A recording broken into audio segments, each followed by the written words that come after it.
This boy right here, this lad, that's right, that's me, just finished watching season 3 of Avatar, The Legend of Korra. And frankly, I've had a long day of work and I have to get up early again for more work, so if this one sounds a little bit less excitable than usual, it's not reflective of the series, it's reflective of the hellscape of torment that is our reality. Ha ha ha ha ha. Upbeat content creation voice. So, for those of you unfamiliar with this series and what happened in season 3 of The Legend of Korra, leave now and go and watch it because of spoilers. But also for those of you who did see it, but that was 5 years ago, because this came out 5 years ago or something like that, I'm not going to go look it up. What do you take me for? Some kind of master Googler? This is a series which focused on the 4 criminals escaping and chasing down Korra, who want to kidnap her and kill her because reasons, and also the other plot thread in this one is that after harmonic convergence at the end of season 2, voice crack included, suddenly the energies have shifted and there are airbenders in the world because reasons. So Tenzin has a little bit of a cry about it and then he goes off to make a new nation of airbenders, most of whom don't really want to be there. Sorry, just going to interrupt past Christian there and add this in because I forgot to mention it.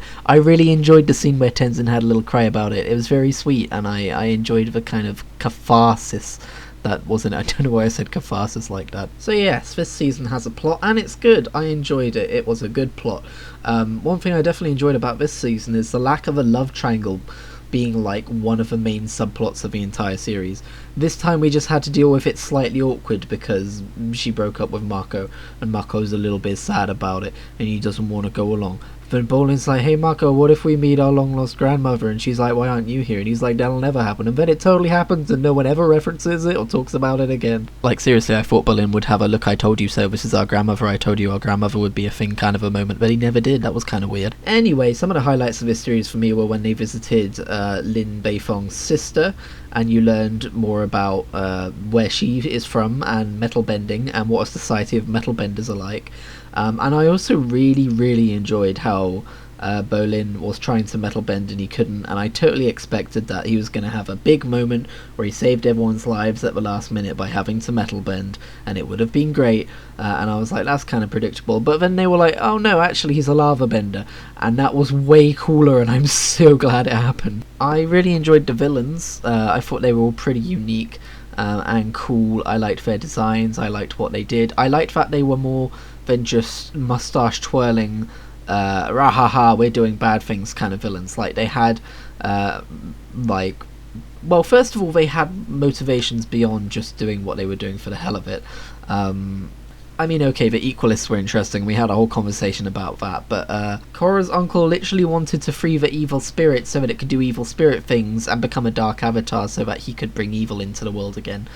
That's not a motivation, that's just a goal. What I actually found cool about these villains was that for the first half of the series we didn't actually know what their motivation was, we just know they wanted to capture Korra for some nefarious purposes. And by the way, it also occurred to me during the season that Korra has to be the avatar who has been captured the most amount of times. Like, Jesus Christ, lass. Maybe stick some kind of a location chip in you or something. But back to the villains, what I was really saying is I liked how they had relationships. And they had moments where they were just talking about how they feel about each other and stuff. They were more than just villains, they were actual characters. It was kind of cool. I gotta say though, when we did finally learn about the motivations, they came across as kind of half-baked in a way, because they wanted to talk about, they would talk about how chaos was the natural state of the world. The natural order was disorder. And so they wanted to tear down governments and stuff like that, which is like half of a good motivation, right? You kind of almost want to see a point to what what's his face Airbendy dude does. Zahir, that's his name, Zahir. But he lacked any kind of tragic backstory to really make you go like, oh, maybe he's got a point.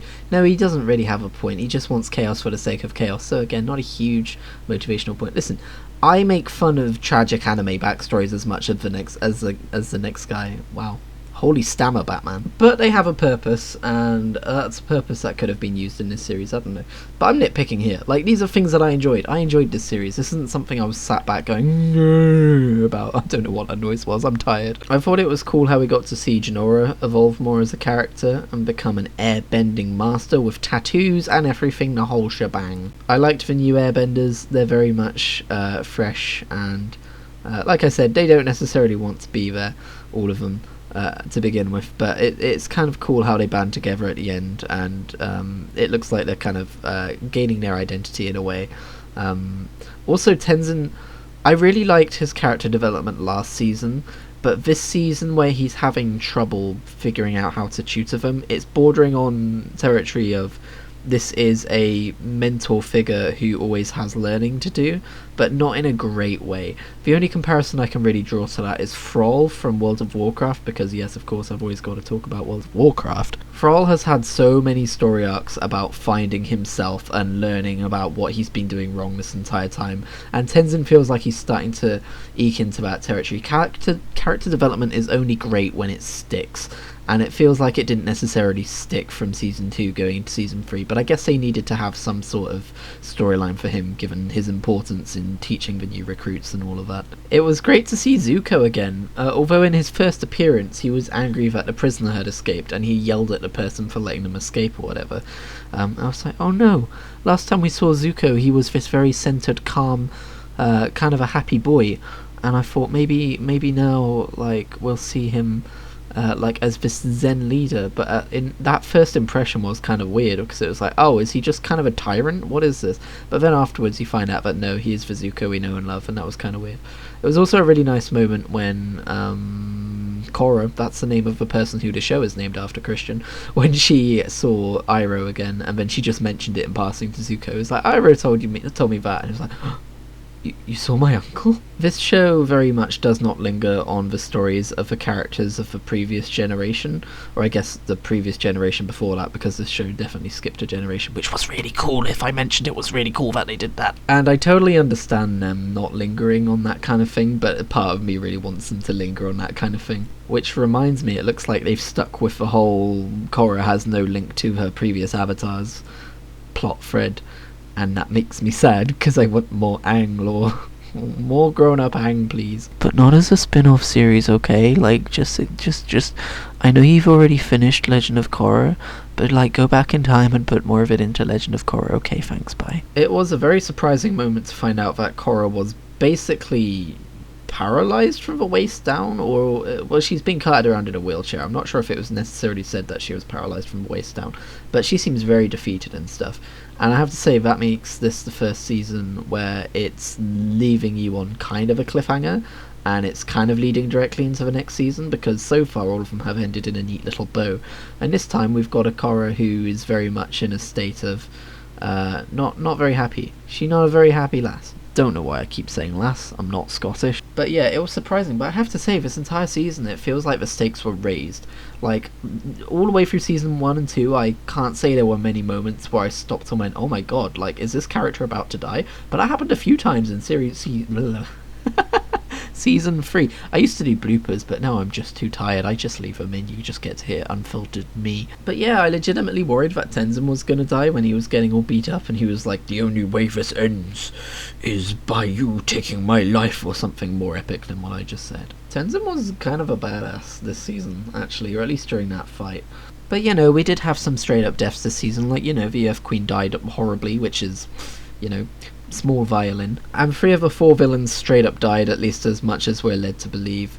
I very much liked the combustion lady having metal wrapped around her head as it went off, and that was a pretty metal way to die. I did not even mean to make that joke, it just kind of happened, I'm sorry. I'm trying to remember how the combustion dude from the first series died. I think it was similarly. But anyway, yeah, that's season 3 of The Legend of Korra, my thoughts on it. Sorry if you're a little bit disorganised all over the place or tangential, like I said.